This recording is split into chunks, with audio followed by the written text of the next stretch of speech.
نحمده ونصلي ونسلم على رسوله الكريم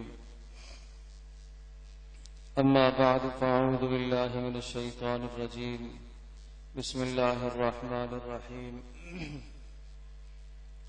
من عمل صالحا من ذكر أو أنثى وهو مؤمن فلنحيينه حياة طيبة ولنجزينهم أجرهم بأحسن ما كانوا يعملون وقال رسول الله صلى الله تعالى عليه وسلم اللهم بارك لنا في رجب وشعبان وبلغنا إلى رمضان أو كما قال عليه الصلاة والسلام رب اشرح لي صدري ويسر لي أمري واحلل عقدة من لساني يفقه قولي اللهم صل على محمد وعلى آل محمد كما صليت على إبراهيم وعلى آل إبراهيم إنك حميد مجيد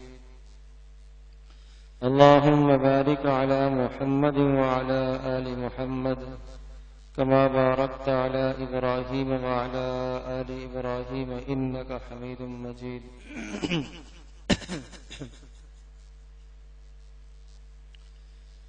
گرامی قدر حاضرین و سامعین اور محترم میری ماں اور بہنوں، ایک عرصے سے سورۃ النور کی تفسیر کا سلسلہ اتوار کے بیان میں چل رہا تھا۔ اب رمضان المبارک کا اہم اور مقدس اور محترم مہینہ سامنے ہے، تو اس مہینے کے احکام اور مسائل ذکر کرنے کے لیے اس سلسلے کو کچھ عرصے کے لیے ہم انشاءاللہ موقوف کریں گے، اور آج کا بیان اور اس کے بعد رمضان المبارک کے مہینے میں جو بیان ہوں گے وہ سارے رمضان ہی کے متعلق ہوں گے، اور پھر آئندہ سے انشاءاللہ شوال میں اسی تسلسل کو دوبارہ پھر شروع کیا جائے گا۔ نبی پاک صلی اللہ تعالی علیہ وسلم کی دعاؤں میں سے ایک دعا یہ بھی ہے کہ اے اللہ ہمارے لیے رجب اور شعبان کے مہینے کو مبارک فرما، اور اے اللہ ہمیں رمضان المبارک تک زندگی عطا فرما۔ حضرت صلی اللہ علیہ وسلم نے اس دعا میں دو باتوں کو ذکر فرمایا ہے۔ پہلے تو رسول پاک صلی اللہ علیہ وسلم نے شعبان اور رجب ان دونوں مہینوں کے مبارک ہونے کی دعا فرمائی ہے۔ رمضان سے پہلے شعبان ہے اور اس سے پہلے رجب کا مہینہ ہے، گویا کہ حضرت صلی اللہ علیہ وسلم رمضان المبارک کی تیاری رجب ہی سے کرنا شروع فرما دیا کرتے تھے، اور شعبان بھی پورا حضرت صلی اللہ علیہ وسلم کا رمضان کی تیاری میں گزرتا تھا۔ یہی وجہ ہے کہ حضرت عائشہ رضی اللہ تعالیٰ عنہ ارشاد فرماتی ہیں کہ نبی پاک صلی اللہ علیہ وسلم نے رمضان المبارک کے بعد جو سب سے زیادہ روزے رکھے ہیں وہ شعبان کے مہینے میں رکھے ہیں، اور یہ شعبان کے مہینے میں روزے رکھنا یہ رمضان کی تیاری کے لیے تھا۔ اور دوسری جو دعا حضرت صلی اللہ علیہ وسلم نے ذکر فرمائی ہے وہ یہ وَبَلِّغْنَا إِلَىٰ رَمَضَانَ کہ اے اللہ ہمیں رمضان تک زندگی نصیب فرما۔ کہیں بھی حضرت صلی اللہ علیہ وسلم نے طوالت عمر کی دعا نہیں فرمائی ہے، یعنی عمر میں اضافے کی دعا نہیں فرمائی، بلکہ اس موقع پر دعا فرمائی ہے کہ اے اللہ ہمیں رمضان تک زندگی عطا فرما۔ تو معلوم یہ ہوا کہ رمضان میں انسان کا زندہ رہنا اس کی موت سے زیادہ بہتر اور افضل ہے، اس لیے کہ انسان رمضان میں بہت سارے نیک اعمال کر سکتا ہے جو سال کے 11 مہینوں میں آدمی نہیں کر پاتا۔ اس لیے رمضان المبارک کے مہینے کو عبادات کے اعتبار سے سب سے زیادہ اہمیت دی گئی ہے۔ جیسا کہ ہم کہتے ہیں کہ سال کا آغاز جنوری سے ہوتا ہے، اور اسی طرح سے اگر قمری مہینوں کا حساب لگائیں گے تو آپ کہیں گے کہ سال کا آغاز محرم کے مہینے سے ہوتا ہے، اور اگر آپ عبادت کے اعتبار سے پورے سال کو تقسیم کریں گے تو تو سال کا آغاز رمضان المبارک سے ہوتا ہے۔ عبادت کے اعتبار سے سال کا آغاز رمضان سے ہوتا ہے۔ جو آدمی رمضان المبارک میں جس عبادت کو اپنا معمول بنائے گا، اللہ تبارک تعالی رمضان کے بعد بھی اس عبادت کی اسے توفیق عطا فرمائیں گے۔ یہ فائدہ ہے، علماء نے لکھا ہے کہ اس مبارک مہینے میں جس عمل کا آغاز ہو جائے، جس نیک کام کو آدمی شروع کر لے، وہ کام دیر پا ہے اور وہ کام رمضان کے بعد بھی اس سے ہوتا چلا جائے گا اور اس کام کی اسے توفیق ہوتی رہے گی۔ اب ہمیں رمضان المبارک کی آمد سے پہلے جسے آپ کہہ لیجئے استقبال رمضان کا استقبال کیسے کرنا ہے؟ ایک کام تو یہ کرنا ہے جس کی طرف حضرت عبداللہ بن مسعود رضی اللہ تعالی عنہ نے اشارہ فرمایا۔ ان سے پوچھا گیا کہ آپ حضرات یعنی صحابہ، آپ رمضان کا استقبال کیسے کیا کرتے تھے؟ حضرت عبداللہ بن مسعود رضی اللہ تعالی عنہ سے کسی نے پوچھا کہ آپ لوگ یعنی صحابہ رمضان کا استقبال کیسے کرتے تھے؟ تو انہوں نے ارشاد فرمایا کہ جب رمضان کا چاند نظر آتا، اس چاند کے نظر آنے سے پہلے ہمارے دل تمام مسلمانوں کی جانب سے پاک اور صاف ہو جاتے تھے۔ گویا کہ ہمارے دل میں کسی کا بغض نہیں ہوتا تھا، ہمارے دل میں کسی کی نفرت نہیں ہوتی تھی، ہمارے دل میں کسی کی کھوٹ نہیں ہوتی تھی۔ ہم اپنے دلوں کا تصفیہ، ہم اپنے دلوں کو صاف کر لیا کرتے تھے تاکہ اللہ پاک کی رحمتیں جیسے ہی اترنا شروع ہو جائیں، ہمارے دل اس کی صلاحیت رکھتے ہوں، ہمارے دل اس کی قابلیت رکھتے ہوں۔ کسان موسم کے آنے سے پہلے اپنی کھیتی کو اور اپنی فصل کو اور اپنے دانوں کو اور زمین کو تیار کر لیتا ہے تاکہ جیسے ہی موسم داخل ہو اور پھر موسمی بارش ہو اور بارش کے بعد فوراً بیج ڈالا جائے تاکہ اچھی طرح سے بیج اگنا شروع ہو جائے۔ بالکل اسی طرح سے عبداللہ بن مسعود رضی اللہ تعالیٰ عنہ نے اس بات کی طرف اشارہ فرمایا کہ ہمارا یہ حال تھا کہ رمضان کے داخل ہونے سے پہلے ہم اپنے دلوں کو صاف کر لیا کرتے تھے۔ تو میرے عزیز دوستوں اور بزرگوں اور ماں اور بہنوں، ایک کام تو ہم نے یہ کرنا ہے۔ کیا کرنا ہے؟ ہم نے اپنے دلوں کو صاف کرنا ہے۔ کس چیز سے؟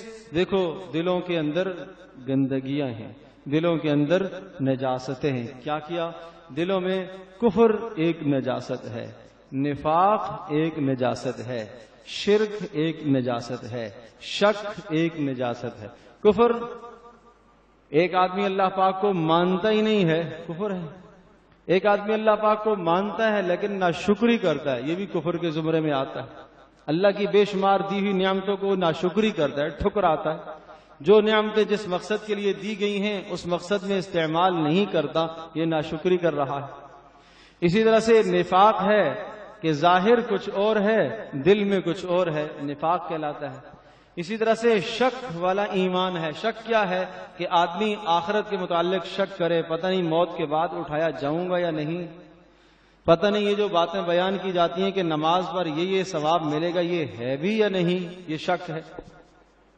اللہ کے متعلق شک کرنا، نبی پاک صلی اللہ علیہ وسلم کے متعلق شک کرنا، دعا مانگ رہا ہے اور دل میں شک اور تردد ہے، پتہ نہیں یہ دعا قبول ہوگی کہ نہیں، یہ شک والا ایمان ہے۔ اس شک سے اپنے دل کو صاف رکھنا ہے، اور اسی طرح سے شرک سے، ریاکاری سے اپنے دل کو صاف رکھنا ہے۔ یہ تو وہ چیزیں ہیں جن کا تعلق اللہ پاک کے حقوق سے ہے۔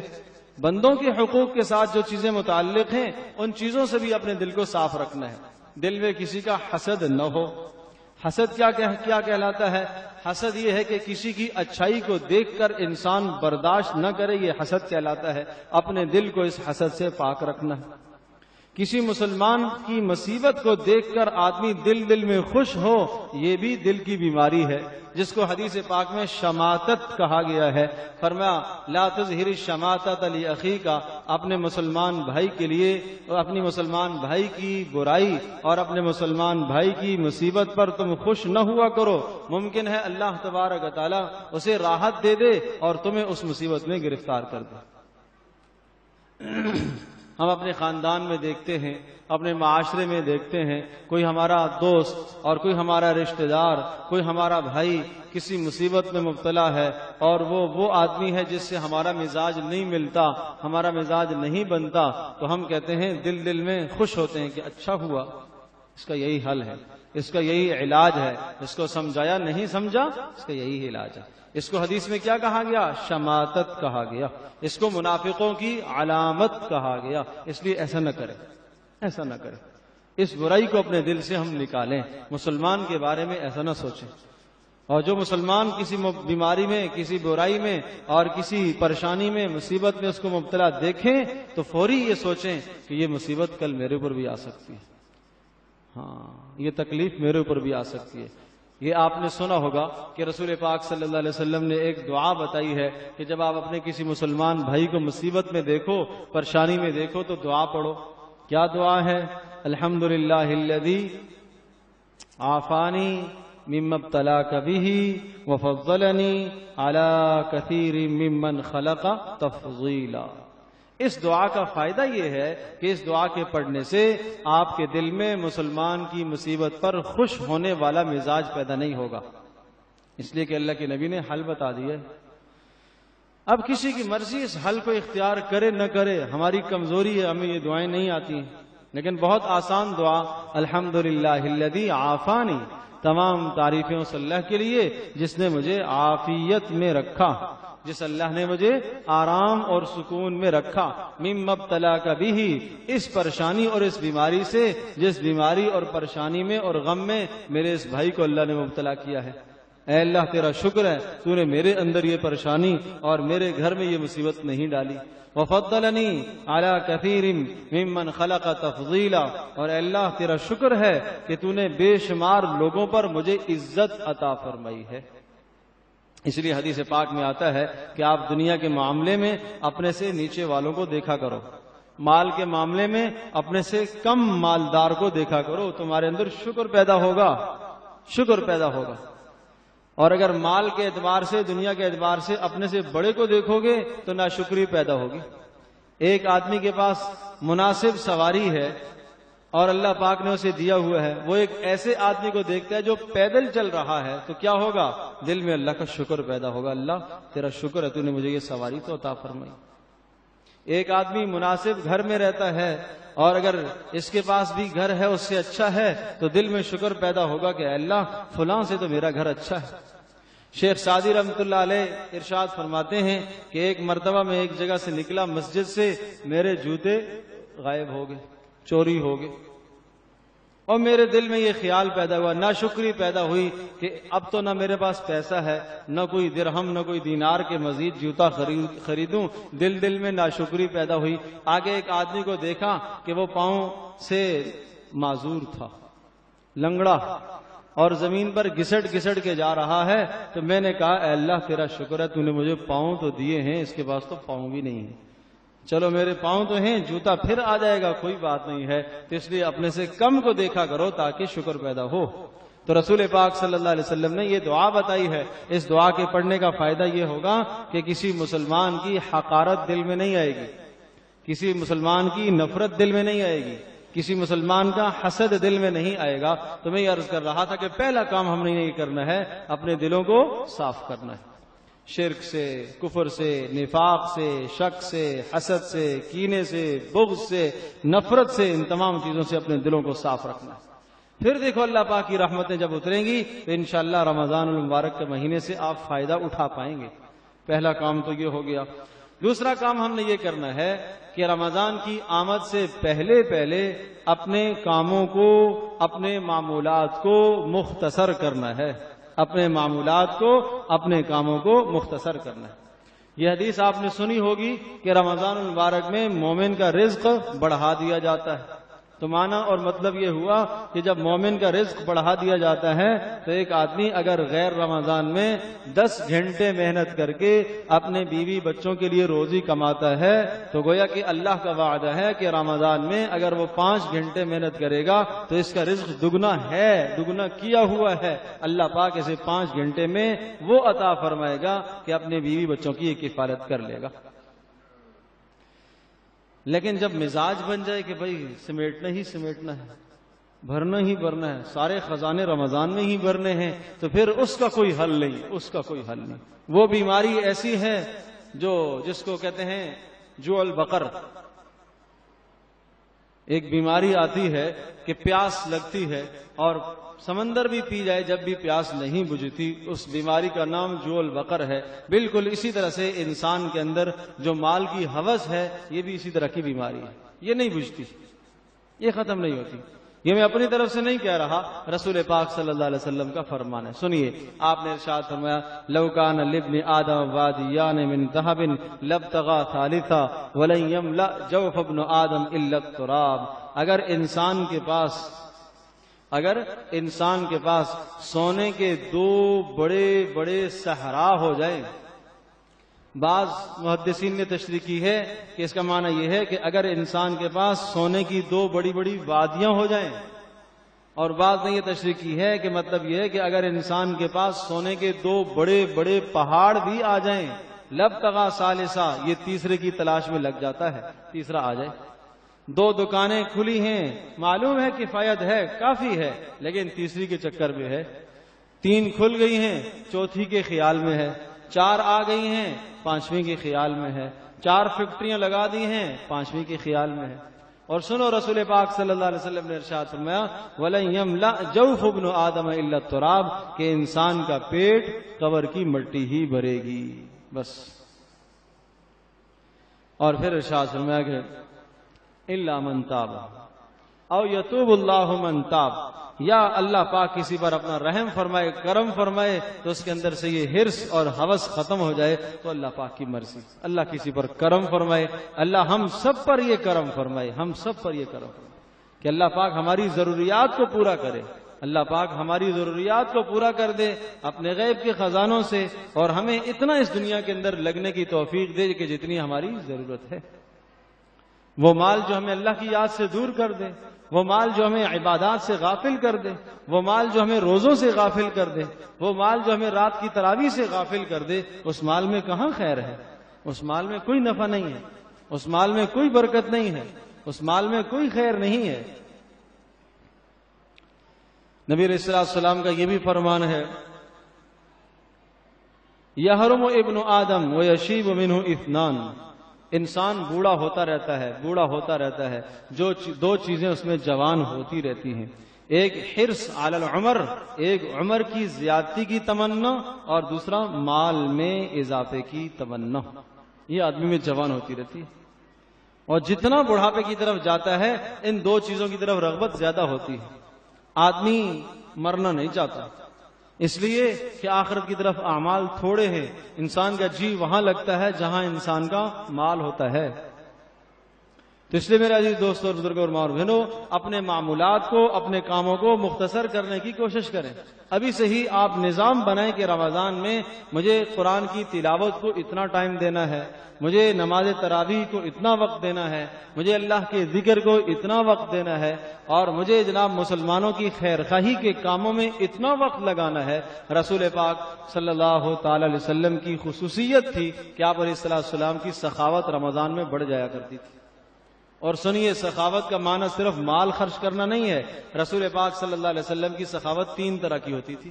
آپ علیہ السلام مال کے ذریعے سے بھی مسلمانوں کی خدمت فرمایا کرتے تھے، آپ علیہ السلام جان کے ذریعے سے بھی مسلمانوں کی خدمت فرمایا کرتے تھے، اور آپ علیہ السلام علم کے ذریعے سے بھی مسلمانوں کی خدمت کیا کرتے تھے۔ مال بھی خرچ کرتے تھے، جہاں کسی مسلمان کی ضرورت ہے اور جانی اور بدنی ضرورت ہوتی تھی، آپ علیہ السلام اس کی مدد کے لیے تشریف لے جایا کرتے تھے۔ اور رسول پاک صلی اللہ علیہ وسلم دین کی نشر و اشاعت میں رمضان المبارک میں زیادہ اہتمام فرمایا کرتے تھے۔ تو یہ رسول پاک صلی اللہ علیہ وسلم کی سخاوت تھی۔ اور حدیث پاک میں آتا ہے کہ آپ علیہ السلام کی سخاوت ہوا کی طرح تھی، ہوا کے ساتھ تشبیہ دی گئی ہے۔ کیسے کہ جب ہوا آتی ہے تو اس ہوا سے مسلمان بھی فائدہ اٹھاتا ہے، کافر بھی فائدہ اٹھاتا ہے، ہر ایک پر وہ ہوا ہر ایک کے پاس پہنچتی ہے۔ نبی علیہ السلام کی سخاوت کا یہ حال تھا۔ آپ علیہ السلام کی سخاوت کا فائدہ، آپ علیہ السلام کے جود اور سخا کا فائدہ مسلمانوں کو تو پہنچتا ہی تھا، غیروں کو بھی پہنچا کرتا تھا۔ تو اس لیے رمضان المبارک میں حضرت صلی اللہ علیہ وسلم کی اس خوبی کو اور اس وصف کو اپنے اندر ہم پیدا کرنے کی کوشش کریں. تو میں یہ عرض کر رہا تھا کہ اپنے کاموں کو مختصر کرنا یہ ہماری دوسری ضرورت ہے، اپنے معمولات کو مختصر کریں. تیسری درخواست یہ ہے کہ رمضان المبارک کے آنے سے پہلے حقوق واجبہ ادا کرنے کی کوشش کریں. جب تک گناہوں تلے دبا ہوا ہوگا رمضان کی برکتوں سے مالا مال نہیں ہو سکے گا. جب تک گناہوں کی نجاستوں کے میں لت پت ہوگا اس وقت تک یہ رمضان کی خیریں اور برکتیں حاصل نہیں کر سکتا. تو اس لیے حقوق واجبہ ادا کرے. حقوق واجبہ دو طرح کے ہیں. اگر کسی بندے کا کوئی حق ذمے ہے تو رمضان کے داخل ہونے سے پہلے اس کا حق ادا کرے. اس کا حق ادا کرے. کسی کا مال دینا ہے، کسی کی عزت پر حملہ کیا، کسی کو ستایا، کسی کا دل دکھایا، تو اس سے پہلے رمضان سے پہلے اس بات کا تصفیہ کر لے، صفائی کر لے. اور دوسرا اللہ پاک کے جو حقوق ہیں وہ ادا کرے. کوئی نمازیں رہی ہوئی ہیں ان کی ادائیگی کی فکر کرنی چاہیے. کوئی روزے پہلے سے رہے ہوئے ہیں ان کی ادائیگی کی فکر کرے. ماؤں بہنوں کے بہت سارے روزے رہ جاتے ہیں رمضان میں ایام مخصوصہ کی وجہ سے یا ولادت کی بنیاد پر جو روزے رہ جاتے ہیں، بسا اوقات وہ روزے کئی سال قضا نہیں ہو پاتے. دیکھو یہ گناہ کی بات. اگر اسی حال میں مر گئیں، انتقال ہو گیا تو قیامت کے دن ان روزوں کا پوچھا جائے گا. اسی طرح سے کسی عذر کی بنیاد پر کوئی روزہ چھوڑا، سفر کی وجہ سے روزہ چھوڑا ہے، بیماری کی وجہ سے روزہ چھوڑا ہے، یا عورت دودھ پلا رہی تھی اور دودھ پلانے میں کمزوری محسوس ہوئی، اس نے روزہ چھوڑنے کی اجازت ہے. یا ایام حمل میں اسے تکلیف اور تنگی تھی اور اس نے روزہ چھوڑنے کی اجازت ہے. لیکن پورا سال گزر گیا، اس نے قضا اس روزے کی نہیں کی. رمضان کے داخل ہونے سے پہلے اس کی قضا کر لے. اس سے پہلے اس کی قضا کی فکر کرے. جو ذمے میں روزہ ہے اس کو ادا کرے. جو قسم اٹھائی ہوئی ہے اس قسم کو اگر توڑ دیا ہے تو قسم کا کفارہ دو. یہ بھی ذمے میں لازم اور واجب ہے. جو سجدہ تلاوت ذمے میں باقی ہیں سجدہ تلاوت کا بھی اہتمام کریں، یہ بھی واجب ہے. قرآن کی تلاوت کرتے ہوئے ایک آدمی سجدہ نہیں کر پایا، اس نے سوچا بعد میں کروں گا، تو یہ سجدہ اس کے لیے ذمے لازم اور واجب ہے. 3 اوقات میں سجدہ نہیں کرنا ہے. جب سورج طلوع ہو رہا ہوتا ہے، جب سورج زوال میں ہوتا ہے اور جب سورج غروب ہو رہا ہوتا ہے، ان 3 اوقات میں سجدہ نہیں کرنا. اس کے علاوہ جب بھی چاہیں آپ سجدہ کر لیں. آپ فجر کے متصل بعد سجدہ کر سکتے ہیں. نفل نماز نہیں پڑھ سکتے لیکن سجدہ کر سکتے ہیں. سجدہ تلاوت کیا جا سکتا ہے. آپ عصر کے بعد نفل نماز نہیں پڑھ سکتے لیکن سجدہ تلاوت آپ کر سکتے ہیں. اور سجدہ تلاوت کے لیے وہی شرائط ہیں جو نماز کے لیے شرائط ہیں. باوضو ہونا ضروری ہے، قبلہ رخ ہونا ضروری ہے. البتہ قیام اس کے لیے ضروری نہیں ہے. آپ قرآن مجید پڑھ رہے ہیں بیٹھے اللہ اکبر کہیے اور سجدے میں چلے جائیے اور سبحان ربی الاعلیٰ 3 بار 5 بار 7 بار کہہ کر اللہ اکبر کہہ کے آپ اٹھ جائیے. نہ سلام پھیرنے کی ضرورت ہے نہ قیام کی ضرورت ہے. اور ایک مجلس میں اگر ایک ہی آیت کو کئی بار پڑھا ہے تو پھر ایک سجدہ تلاوت لازم آئے گا، اور اگر 2 جگہ اس آیت کو پڑھا ہے تو پھر 2 سجدے لازم آئیں گے. یہ مسائل سیکھنے کی ضرورت ہے، یہ مسائل جاننے کی ضرورت ہے. تو عرض یہ کر رہا تھا کہ حقوق العباد کی ادائیگی بھی کیجیے، حقوق اللہ کی ادائیگی بھی کیجیے. اللہ کے جو حق ذمے میں ہیں ان کی ادائیگی بھی کیجیے. ان کی ادائیگی کا اہتمام کریں گے تو رمضان المبارک کی رحمتوں سے اور برکتوں سے ہم سب مالا مال ہو سکیں گے. اور پھر نبی علیہ الصلوۃ والسلام نے رمضان المبارک میں کثرت سے لا الہ الا اللہ پڑھنے کا حکم دیا ہے. اس کلمے کا اہتمام جب رمضان داخل ہو تو اس کا اہتمام ہوگا. اور اسی طرح سے رمضان المبارک میں دن کا روزہ اور رات کی نماز تراویح مردوں کے لیے باجماعت مسجدوں میں نماز ادا کرنا، اور خواتین کے لیے سب سے بہترین نماز اور افضل نماز جو گھر کے اندر والے حصے میں پڑھی جائے. لہذا خواتین سے درخواست ہے کہ وہ نماز تراویح کے لیے دائیں بائیں گھروں میں نہ جائیں، وہ اپنے گھروں کے اندر نماز تراویح کا اہتمام کریں.